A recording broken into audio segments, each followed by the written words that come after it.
Ja nüüd alustame ülesande lahendamisega. Ja esiteks lahendame ära 3 arvutusülesannet ja siis seejärel meid ootab 1 tõestusülesanne. Ja esiteks enne seda, kui me alustame siis lahendamisega, meenutame, kuidas siis leitakse rööpküliku pindala ja ümbermõõt. No pindala kohta käib selline valem, et kui teil on olemas alus, millele on tõmmatud kõrgus, ehk siis nagu siin joonisel, siis selle rööpkülgu pindala arvutatakse kui aluse ja kõrguse korrutis. Ning rööpküliku ümbermõõdu kohta ei ole eriti palju rääkida. Lihtsalt kui te teate, et selle üks külje pikkus on A ja siis teine pikkus on B, siis selle ümbermõõt on lihtsalt 2 korda A plus B. See kõik on teile väga tuttav. Ja siis vaatame esimest ülesannet, ehk meil on selline ülesande püstitus, et on antud rööpkülik, mille pindala on 40, ehk siis võime joonistada juba ühe rööpküliku, no mingi selline asi. Ja siis võime ka tema tipud ära tähistada, sest miks mitte. Ja me teame, et selle pindala on 40. Okei, see võib-olla on oluline. Ja samuti me teame, et ühe külje pikkus on 5 ja teise külje pikkus on 10. Ja võime seda asjaolu juba joonise peal siis tähistada. Et selle külje pikkus on 5 ja selle külje pikkus on 10. Ja küsimus on selles, et me peame leidma selle rööpküliku pikema kõrguse. Mida tähendab pikem kõrgus? Et tegelikult rööpküliku kohta on meil olemas 2 võimalust, kuidas leida selle pindala. Esimene võimalus on see, et kui me tipust B või tipust D, aga no vaatame praegu tipu B, et esimene võimalus pindala leidmiseks on siis, kui me tõmbame tipust B alusele AD kõrguse. Ja siis selle rööpküliku omadustest tuleneb, et BC on võrdne AD-ga, seega AD on ka pikkusega 10. Aga teine võimalus on siis, kui me tipust B tõmbame kõrguse alusele CD, mille pikkus on juba 5. Ja mõlemad viisid, kuidas me leiame pindalad, peavad andma muidugi sama vastuse. Sest no rööpküliku pindala ei sõltu sellest, kuidas me seda leiame. Seega, kuna meil kehtib selline valem, et kuna pindala peab olema alus korda kõrgus, selleks, et kõrgus oleks suurem, peab alus olema väiksem. Järelikult pikim kõrgus tekib meil sel juhul, kui me leiame pindala just sellel viisil, kui me joonistame tipust B kõrguse alusele CD, sest sel juhul alus on väiksem ja järelikult selleks, et pindala tuleks sama, peab kõrgus olema suurem kui vastasjuhul. Ehk siis paneme tähele, et S on võrdne, no võime lihtsalt kirjutada, et see on H1 ja see on H2. Ja S, mis on tegelikult meil võrdne 40-ga, seda saab avaldada 2 viisil.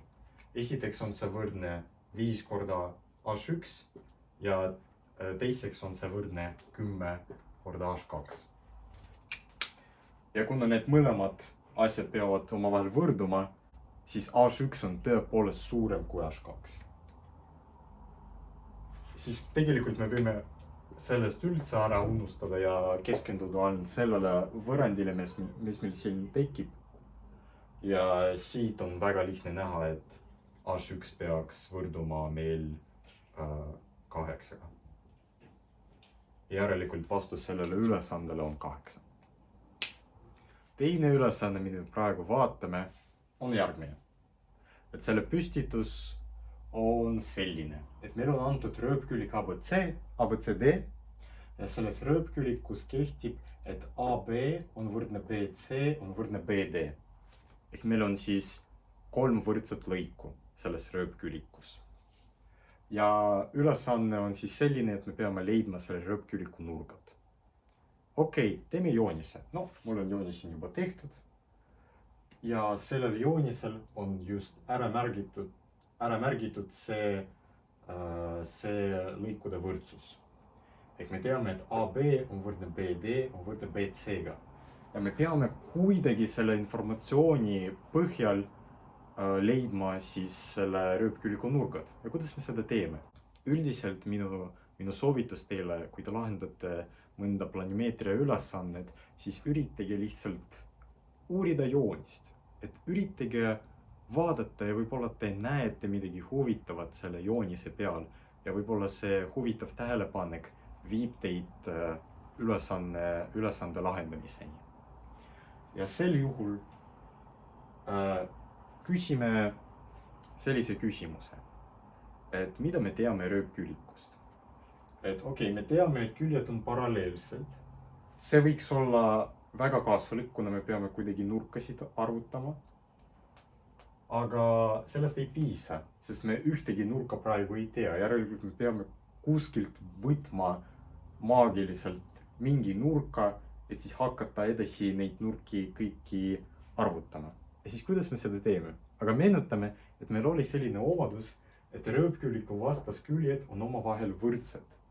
Järelikult ma võtan rohelise värvi ja tähistan, et CD on võrdne AB-ga. Aga kuna AB, BD ja BC on kõik omavahel võrdsed, järelikult see on ka roheline kriips. Ning mis meil tekkis? Meil tekkis võrdkülgne kolmnurk siin. BDC on võrdkülgne kolmnurk. Ja me väga hästi teame, et võrdkülgse kolmnurga kõik nurgad on 60 kraadi. Järelikult see on 60 kraadi, see on 60 kraadi ja see on 60 kraadi. Ja see tähendab, et me juba leidsime ühe rööpküliku nurga. Nimelt see teravnurk, rööpküliku teravnurk on võrdne 60 kraadiga. Aga selleks, et leida nürinurk, lihtsalt paneme tähele, et jaa, meil BC ja AD on omavahel paralleelsed. Seega see nurk siin, kuna need kaks nurka on põiknurgad, need peavad olema võrdsed. Seega see nurk on ka 60 kraadi ja järelikult me näeme, et rööpküliku nürinurk on 120 kraadi. Ja vastus sellele ülesandele on siis 60 kraadi ja 120 kraadi. Ja siis kolmas ülesanne, mida ma praegu teile lahendan, on järgmine. Meil on antud rööpkülik, mille diagonaalid lõikuvad punktis O. Me teame, et rööpküliku ümbermõõt on 12.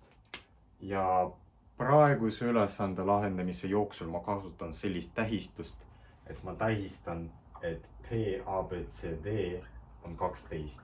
See tähendab seda, et selle nelinurga ehk siis selle rööpküliku ümbermõõt on 12. Ja me ka teame, et kolmnurkade BOC ja COD ümbermõõtude vahe. Ja see tähendab seda, et me arvutasime selle kolmnurga ümbermõõdu ja seejärel arvutasime selle kolmnurga ümbermõõdu ja leidsime nende vahe. Ja see siis võrdub 2-ga. Võime seda kirja panna sellisel viisil, et PBOC miinus PCOD on 2. Ja selle informatsiooni põhjal peame leidma, millega võrduvad siis selle rööpküliku küljed. Okei, kuidas me hakkame seda ülesannet lahendama? Meil on olemas rööpküliku ümbermõõt ja mingi veider tingimus, mis kuidagi seob kokku selle kolmnurka selle kolmnurgaga. Aga siis üritame kuidagi lahti kirjutada seda tingimust, et me ju teame, kuidas arvutada selle kolmnurga ümbermõõdu. Kirjutame, et PBOC on lihtsalt meil BC plus CO plus BO. Ning samuti me teame, et PCOD on CD pluss CO ning pluss OD. Seega nende vahe on, lihtsalt kirjutame lahti, millega võrdub nende kahe kolmnurga ümbermõttude vahe. Kasutades seda, mis me juba praegu teame. Kirjutan siia. See on lihtsalt BC miinus CD. CO on nii selles ümbermõõdus kui ka selles ümbermõõdus. Järelikult see kaob ära. Ning samuti meil tuleb BO miinus OD. Aga vaadake, me ju teame, see oli üks rööpkülliku omadustest, et rööpkülliku diagonaalid poolitavad üksteist, järelikult BO on võrdne OD-ga. Ning järelikult nii CO kui ka BO ja OD, nad kaovad ära, kui me leiame selle vahe. Sest need on omavahel võrdsed ja need on omavahel võrdsed. Järelikult me lihtsalt saame aru, et nende ümbermõttude vahe on võrdne selle rööpkülliku külgede vahega. Ja see on juba väga tugev tingimus, mida kasutades me siis jõuame ülesande lahenduse lõpuni. Kuidas me seda siis teeme? Okei, me teame selle rööpkülliku ümbermõttu, see on 12 ja me teame selle valemi järgi, et see 12 on tegelikult 2 korda AB pluss BC. Aga samuti, me teame, et CD on sama asi, mis AB.